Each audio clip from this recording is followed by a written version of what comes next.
Daniel buys a rental property. Jacob puts the same money into index funds. They both think they made the smarter choice.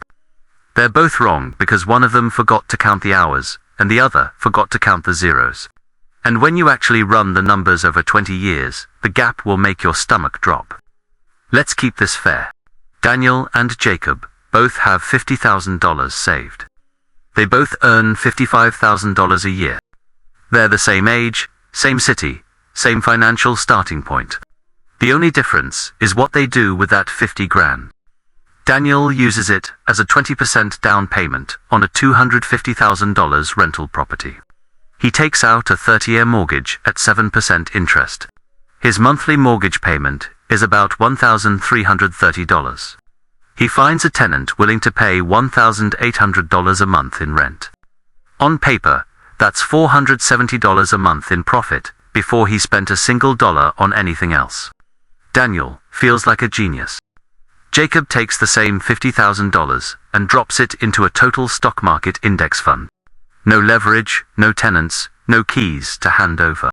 He sets up an automatic contribution of $300 a month and doesn't think about it again. His co-workers ask him what he's investing in. He says, index funds. They nod politely and change the subject. Nobody's impressed. On day one, Daniel has a house, a tenant, and a story to tell at dinner parties. Jacob has a brokerage account and a confirmation email. It's not even close in terms of how it feels. But feelings and math are two very different things. For the first few years, Daniel is living the landlord dream. Rent checks hit his account every month. He drives past his property on the way to work and thinks, I own that. He's claiming mortgage interest and depreciation on his taxes. He's building equity with every mortgage payment. He's watching homes in the neighborhood tick up in value. Everything about this investment feels real, tangible, and smart. Jacob logs into his brokerage account once a quarter, sees the number go up a little, then down a little, then up a little more. Year one, his $50,000 grows to about $55,000. Year two, maybe $61,000. It doesn't feel like anything is happening. There's no key in his pocket, no tenant texting him, no asset he can point to from his car window, just a number on a screen. Daniel's friends ask him about the property. Jacob's friends don't ask him about anything.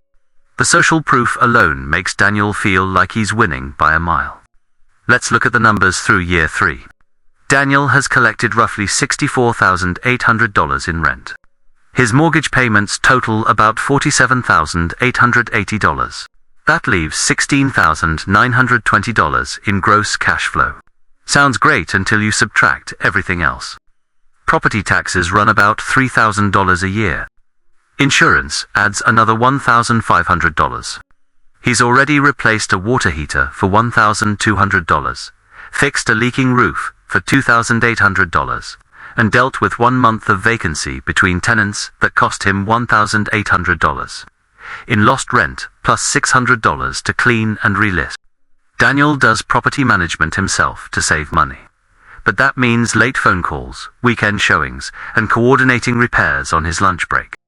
After all, real costs, Daniel's actual net cash flow over 3 years is somewhere around $2,000 to $4,000. Not the $16,920 that looked so good on a napkin. And that doesn't account for a single hour of his time. Jacob, meanwhile, has put in $50,000 plus $10,800 in monthly contributions. At roughly 10% average annual return, his portfolio is sitting at about $76,000. He spent 0 hours managing it, 0 phone calls, 0 emergencies. But Daniel still has leverage working for him. His $250,000 property has appreciated maybe 3 to 4% a year and is now worth around $270,000 to $280,000. His equity has grown to roughly $55,000 to $65,000. That's real wealth, and it came partly from using the bank's money. That's the power of leverage. The rent check is the number everyone talks about. What nobody talks about is everything that comes out of that rent check before you actually keep any of it. Vacancy. maintenance and repairs. Capital expenditures. Property management. Bad tenants. A tenant who stops paying can cost you 3 to 6 months of lost rent, plus legal fees. That single event can erase an entire year's profit or more. By year 5, Daniel is deep in the reality of being a landlord. He's on his third tenant. He's replaced the roof for $8,500, dealt with a plumbing emergency that cost $1,400, and spent 1 month with the property empty between tenants. He's raised rent to $1,950, which helps, but his property taxes and insurance have gone up. His actual cash-on-cash return is hovering around 3 to 5% after all real expenses. Not bad, but not the 15 to 20% return he told his friends about. Jacob is still doing absolutely nothing. His portfolio has grown from $50,000 to roughly $135,000 to $150,000 by year 7, including his $300 monthly contributions. He didn't pick stocks. He didn't time the market. He didn't do anything except not touch it. The compound growth is starting to accelerate. The gains on his gains are now generating more new wealth each year than his original contributions. Daniel's wealth is growing, but it's growing slowly after expenses, and it requires constant attention. Jacob's wealth is growing in a curve, slowly at first, then faster and faster. Compounding is boring for the first 5 years and astonishing for the next 15. By year 10, Daniel's property is worth roughly $335,000 to $350,000. His remaining mortgage balance is about $166,000. That puts his equity at approximately $170,000 to $184,000. Over 10 years, after subtracting every real cost, Daniel's total out-of-pocket beyond the original down payment is somewhere between $20,000 and $35,000. Jacob's portfolio, with consistent $300 monthly contributions and roughly 10% average annual returns, is sitting at approximately $165,000 to $180,000. He put in $50,000 up front, plus $36,000 in contributions. $86,000 total. The rest is pure compound growth. And he spent exactly 0 weekends fixing anything. At year 10, they're surprisingly close in total wealth. Daniel might be slightly ahead, thanks to leverage. But Daniel also spent hundreds of hours managing his property, took on hundreds of thousands in debt, and concentrated his entire investment in a single asset in a single zip code. Jacob diversified across thousands of companies and never lost a night of sleep. By year 20, Daniel's property is worth roughly $450,000 to $500,000. His mortgage is either paid off or nearly there. His equity is somewhere between $400,000 and $500,000, depending on appreciation. He's been collecting rent the entire time, but after 20 years of maintenance, repairs, turnover, taxes, insurance, and at least one major renovation, his total net profit from cash flow might be $40,000 to $80,000 above what he spent. Jacob portfolio at 10% average annual return with $300 monthly contributions. His original $50,000 has grown to approximately $420,000 to $460,000. That's with total contributions of $122,000 over 20 years. The other $300,000 plus is pure compounding. No debt, no tenants. Number 2 a.m. Phone calls about a broken pipe. When you compare net worth, they're in the same ballpark. Somewhere between $400,000 and $500,000 each. But how they got there is completely different. Daniel worked for his, Jacob waited for his. Daniel had stress, risk concentration, and illiquidity. Jacob had volatility, but liquidity and freedom. And here's the part that changes the math dramatically. If Jacob increased his monthly contribution by even $200, bringing it to $500 a month, his 20-year portfolio jumps to roughly $550,000 to $600,000.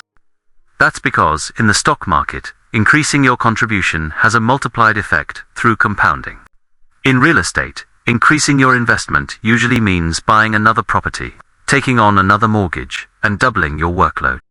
Stocks have real risks that people love to gloss over.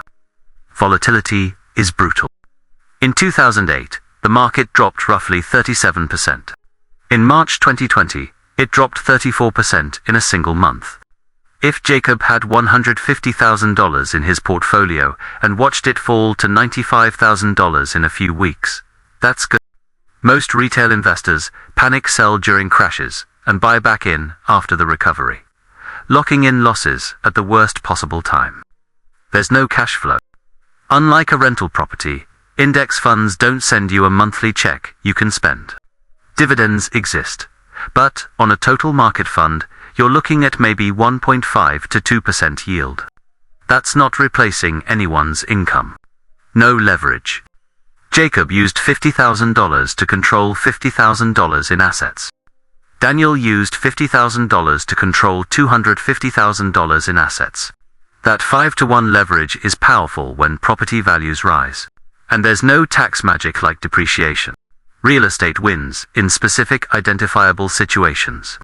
If you're in a market where the rent-to-price ratio is strong, the cash flow math works in your favor from day one. If you're willing to treat it as a business, not a side hustle, the returns can exceed stocks, especially with leverage.